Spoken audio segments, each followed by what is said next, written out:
Hello there and good afternoon, ladies and gentlemen, to this special coverage from L24 News. The 24th of February, Russia launched its military operation over the Ukrainian lands. But if we read between the lines, critics said that the 12th February video conference between Biden and Putin was the last point for diplomacy talks and the beginning of the military action. The US president said Russian invasion of Ukraine would cause widespread human suffering. And Putin, on the other side, complained the call that the US and NATO have not responded satisfactorily to Russian demands that Ukraine be prohibited from joining the military alliance and that NATO should pull back forces from the Eastern Europe. To this point, tensions escalated more forward and brought to the scene 13 days of an ongoing military operation, day and night. And now the whole world is on the alert for what is coming during this crisis and after. Multiple questions need to be answered by our panel of guests, Alexei Yakubin, PhD in political science from Ukraine, and the Algerian International Relations Professor Mr. Ismail Dibish, as well as the economic expert Hamza Bouradi, right after this break.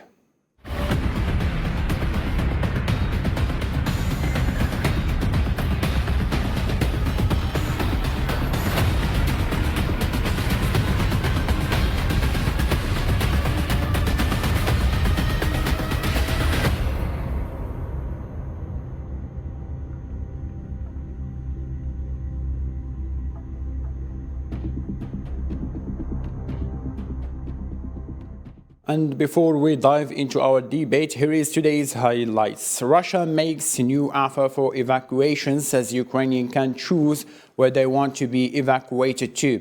Ukraine's military says Russia's Major General Vitaly Garmismov was killed in fighting around the eastern city of Kharkiv. Moscow is yet to comment on the report. Kremlin warns of catastrophic consequences if the West bans Russian energy imports. More than 1.7 million people have fled Ukraine. The third round of talks between Russia and Ukraine ended Monday without any significant breakthrough, although Ukrainian officials said there was a slight shift on the safe passages for civilians. More in this report.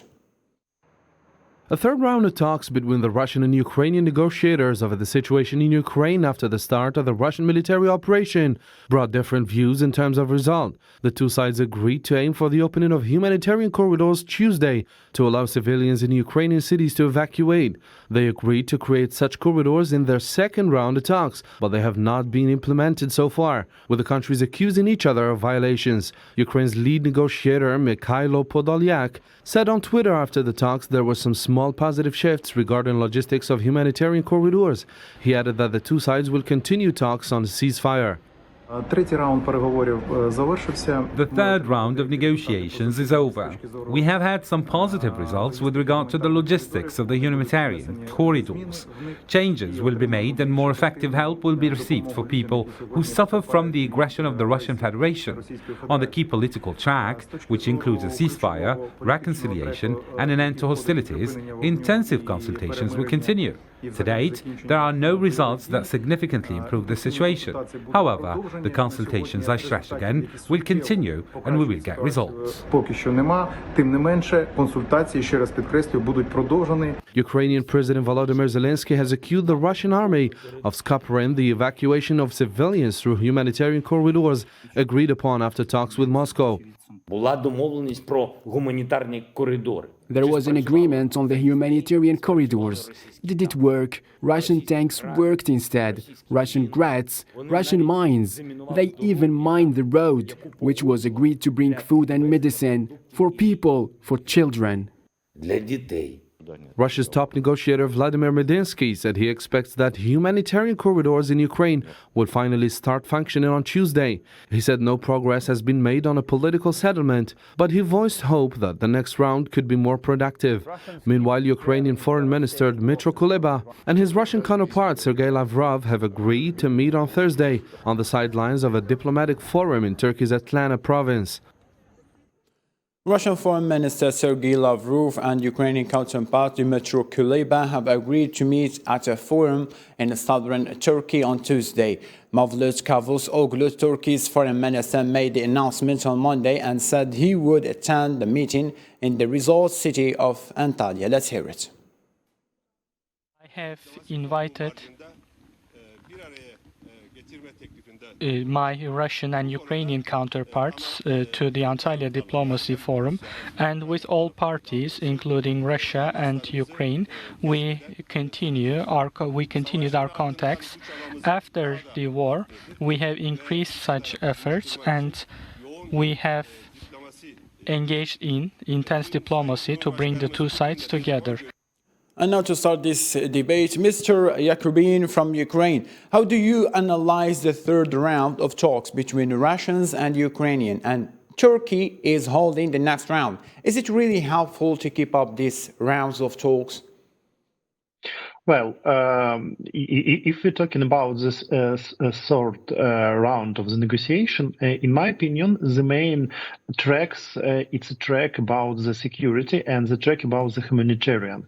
You know, one of the corridors, humanitarian corridor from Sumy to Poltava, this corridor now are ready. It's very important outcomes from the third round. But the main line now, it's a line, first of all, security and immediately ceasefire. And the next, it's some questions of the political disposition. For example, some questions about the neutral status for Ukraine, because Vladimir Zelensky, president of Ukraine, calling to the NATO about the close the sky, but we see that NATO did not agree on this calling, and now Zelensky calling for the all people of the free will of the world of the NATO that they must would press on the NATO on this question. But now Ukraine did not this decision from NATO, and that's why, in my opinion, the main important in this situation, it's some future meeting between Ministry of Foreign Affairs and Ministry of Ukraine and Russia, because maybe it's a first. Coming to this point, Mr. Alexei.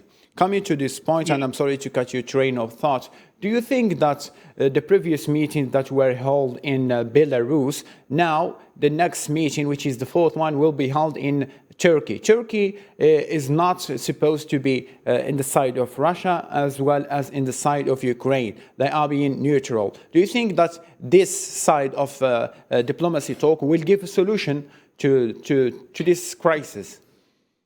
You know, in my opinion, it's some way,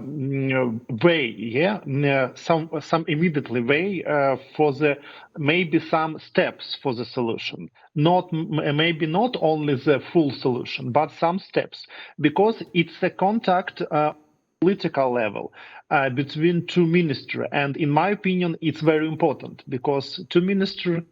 It's some political negotiation and maybe some political decisions, because in my opinion, you know, the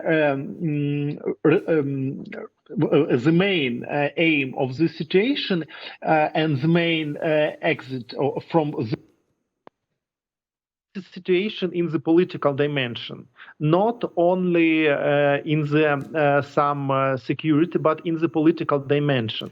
And Ukrainian authority now wants ready and wants talking about the natural status with the guarantee from the West, because now we seen that NATO did not ready some immediately action plan for Sir Ukraine. Yakubin, I beg your pardon to break your flow of ideas, but diplomacy meetings didn't succeed before. So why now they are going to these procedures again? Isn't that contradiction and a waste of time? In my opinion, now situation in the military area, it's not in a plus for the Russia, yeah, because maybe in Russia thinking that this war invasion will be very speed and some blitzkrieg, but now we think that no blitzkrieg on the situation. It's a situation continuous escalation, and some problems with humanitarian problems in the Ukrainian cities and big Ukrainian cities. I'll be back to you. And maybe Mr. Yakubin, I'll be back to you. Now, on the other side, Mr. Ismail Dibish, do you think that diplomacy will give solution to Ukraine crisis, taking into consideration that they have been trying the diplomacy way before the military action already started? First, let me start that any war or military crisis and by political solutions or diplomatic solutions. The problem is before you go for political solutions or diplomatic solutions, there must be a certain degree of understanding between the conflicting parties. That means between Ukraine and Western countries in one hand and Russia. That means the Western countries, Europe especially, the United States and Ukraine, do not want to understand Russian claims. Russian claims is that the direct borders must not be militarized, or the countries next to Russia must not have alliances, military alliances with the opposing side. If they don't understand this and declare it publicly, that means the political solutions will not bring any results, which means, in fact, what we see now, it is an escalation of the problem rather than appeasement for and leading for a solution. Taking negotiations in a country like Turkey or any other country. Turkey is a part of the NATO. That means Turkey has already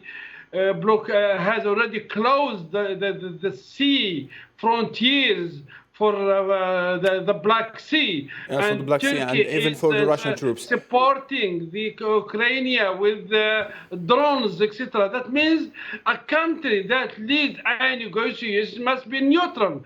I think now, before we arrive to such a solution, the European countries especially have to understand their Russian claims and have to, at the same time, maintain their economic interests, especially the continuation of the petrol and gas from Russia. Okay, Mr. Ismail, we will come to this point. We will come to this point. Stay with us.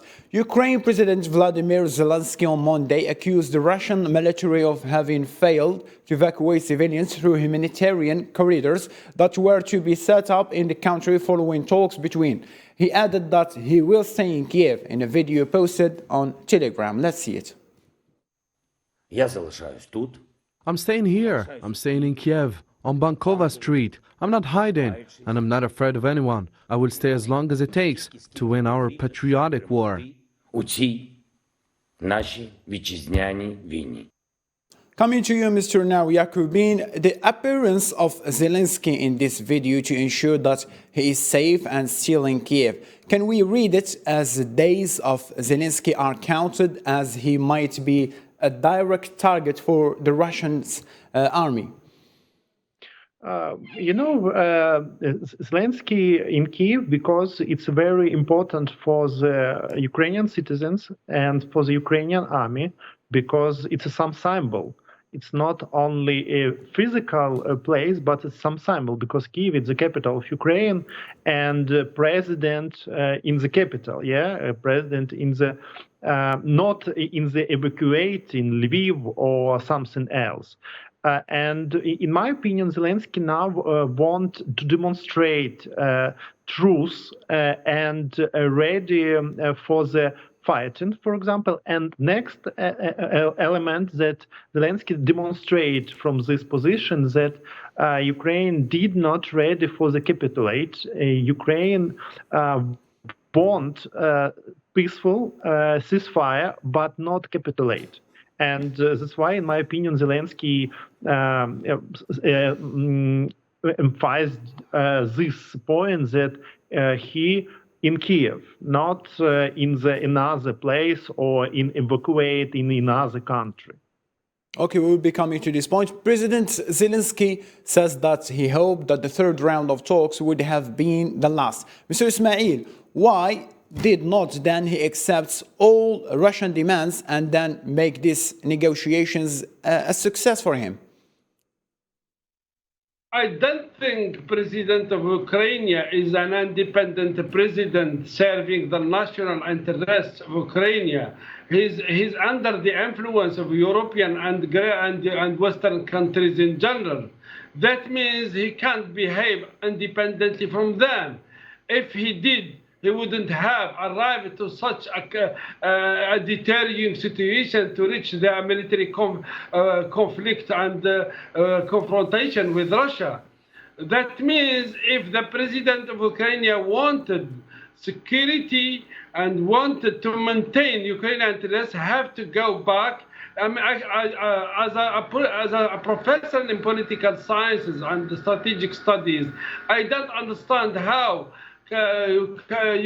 Ukraine has more than almost 2,000 kilometers with Russia and goes to find solutions out of these frontiers and out of this atmosphere and outside of this sphere and goes to Europe and the United States to find political solutions. That means it's not politics. It is really something out of any attempt to find an appeasement for such a conflict. That means the president has to come to the terms the same as did Russia with Georgia and with other countries. That means they knew in advance that Russia will sphere of its security, whether at the European side or the Asian side. If they don't understand this, how come I see the West? Imagine Russia tomorrow goes and set military bases in Mexico. Will the United States accept this? No. So that means Ukraine risked the country security by entering into great powers conflict rather than national interests of Ukraine. Mr. Professor Ismail, he is saying that President Zelensky is not independent. He is saying that President Zelensky is being controlled by US and the West. He has the right to say so? Popular thinking in some cycles, but in my opinion, it's some conspirological, in some aspect, conspirological thinking. President Zelensky now goes on this situation, and its situation. Yes, it's a very dangerous situation, for the country, for the people. And in my opinion, now President Zelensky has some crush of the Western optimistic view on the NATO aim, and so on. Zelensky, in this situation, after the West didn't recognize the sky from the NATO, Zelensky now thinking that Ukraine needs a new guarantee for the security, and neutral status, it's important. Okay, I got your idea, Mr. Yakubin. We'll come to it. The head of the European diplomacy, Josep Borrell, stated that Europe must prepare for a wave of refugees from Ukraine that might reach 5 million people. the fastest growing since the World War II. Hussein Berkan on what follow. The European Union's High Representative for Foreign Affairs Joseph Borrell warned on Monday that the European Union must expect and prepare to welcome 5 million Ukrainian refugees seeking to escape war.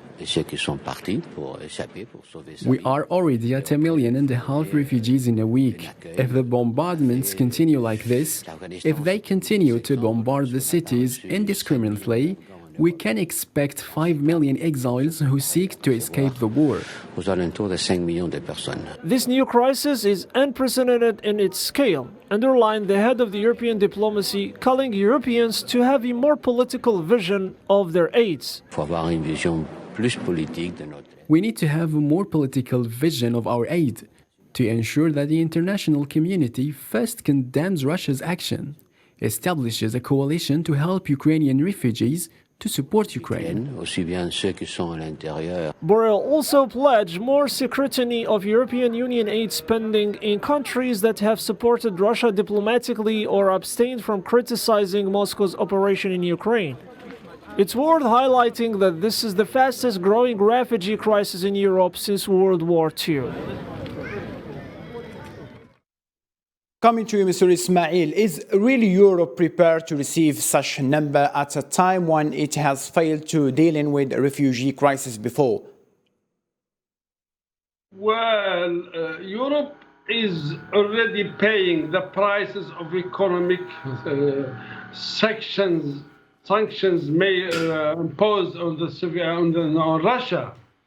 Russia has not reacted yet against Europe. If Russia did, Europe will be sunk within an economic crisis, especially during the winter, where they are desperately in need for Russian gas and petrol That means the refugees problem will push forward more the crisis in Europe. That's why I see the president of France and maybe the Germans are indirectly seeking the Russia to go for political solutions and stop the war, and to the extent they might even push the Ukraine to go for negotiations to stop such military actions which led to these problems for Europe. And a lot of Europeans now, I don't know if you followed the experts, the analysts, see that European is being sacrificed by the strategy, the global strategy of the United States at the expense of Europe. Like, for example, Germany, for example, is paying the price. It was already leading for the Stream 2. That means, which if it was realized and started, that means Germany will never be in need for gas. The United States now... Okay, Mr. Ismail, we will come to this section of the political... To accept the leadership... Okay, so Mr. Ismail, we will come to these sanctions by the economy. John Psaki said on Monday that President Joe Biden hasn't decided on possible embargo on Russian gas and oil yet. Let's follow his speech. Secretary Austin ordered the deployment from the United States of an additional approximately 500 U.S. military personnel to locations in Europe to augment U.S. forces that are already in theater. These additional personnel are being positioned to respond, obviously, to the current security environment caused by Russia's unprovoked invasion of Ukraine. Well, no decision has been made at this point by the president about a ban on importing oil from Russia, and those discussions are ongoing internally and also with our counterparts and partners in Europe and around the world. Coming to this crisis, wheat futures have surged by more than 40% over the last 5 days, on track for the biggest weekly rise since the last 1959. Numerous MENA countries, which are already encountering serious challenges with the food supplies, would be hit harder by the Ukraine's conflict fallout. Egypt and Turkey could pay the heaviest price if Russia-Ukraine conflict leads to a disruption of global food supplies. The military operation in the Black Sea will cause disruption of food transportation and deliveries, with food being blocked in Ukraine ports. Lebanon, Egypt, Yemen and Oman, Ukraine's major wheat buyers, will become the immediate victims of that disruption. The whole of the North Africa gets about half of its wheat from Russia and Ukraine. Arab Gulf states could also feel the effects. North Asia Times says in 2020, 5 of the top 11 importers of Ukraine chicken were Middle Eastern nations. Welcome to our guest in the studio, Mr. Hamza. Hello over there and welcome for joining us. Hello, thanks for the invitation. Mr. Hamza, taking into consideration the statistics has already given, now Europe was the basket of MENA countries as well as some of them in the North Africa. How they face this crisis? Of course, when you have a conflict, military conflict in a two of important exporters of almost grains in the world, you have this problem of supplies. We are seeing the last days the price are soaring incredibly in a dramatically way. That the countries that these countries are dependent on this or importing almost from Russia and Ukraine. You know, the Russian exporters or the Russia is considered first exporters of wheat and grains. Ukraine also exports of mainly grains from corn, wheat, barley. So this gonna provoke difficulties for these countries, especially the North African countries like Egypt, like Tunisia, like Algeria, like Morocco. With these prices is soaring, as I stated before. I think Europe now, or the political unity among European countries will be divided as we feel the harming sanctions on the Russia economy. You know, everything is linked now. The global economy is so linked than we think. The Russian the sanctions on the Russian exports could provoke another effects immediately and in the longer term impacts. Okay, coming to this point, we'll back to it. Why Biden is taking some time to apply this ban on the Russian energy? Mr. Yakubin, is he looking for an alternative behind the scenes? In my opinion, Biden in this situation may be will be good for Ukraine if Biden in the situation will be more active, because in my opinion now Ukraine need some mediator between Ukraine and Russia. Maybe it's president of Turkey, but Biden it's a very important figure for this. And now United States, in my opinion, did not doing all that United States might doing, because in this situation, yes, we have some contradiction between U.S. and Russia about some security aspects, and also in the energy issues. For example, in the issue of gas and oil.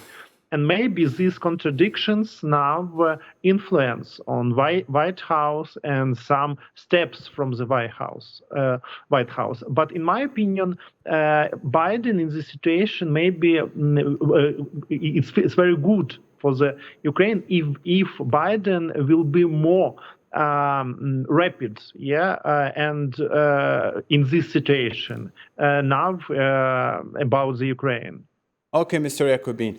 Now, Japan and Australia are likely to impose additional sanctions on Russia and Belarus in response to Moscow's continued invasion, or, as it is said, military action of Ukraine, freezing assets held by government officials and other entities in both countries, targeting Moscow's senior military officers as well as state propagandists spreading pro-Kremlin disinformation.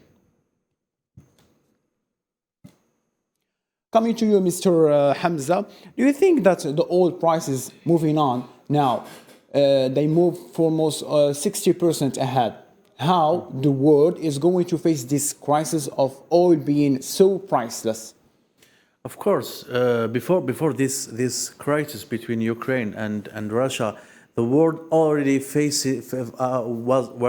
was facing this problem of pricing. Getting high as the new discoveries. There is a lake in new discoveries in the historical lake since since 20 years. There is no new discoveries. There is a problem of investments in the oil market. We are talking about an annual need of $600 billion. There is a pandemic of two years, and all the effects or the impacts caused by this pandemic. So the demand is getting more high the next years, and when we talk about now, we are seeing historical prices caused by this conflict. We are talking about Russia, one of the biggest producer of oil and gas. European countries depend totally on energy, on the Russian energy. We are talking about almost 40% and 30% between oil and gas. There is a really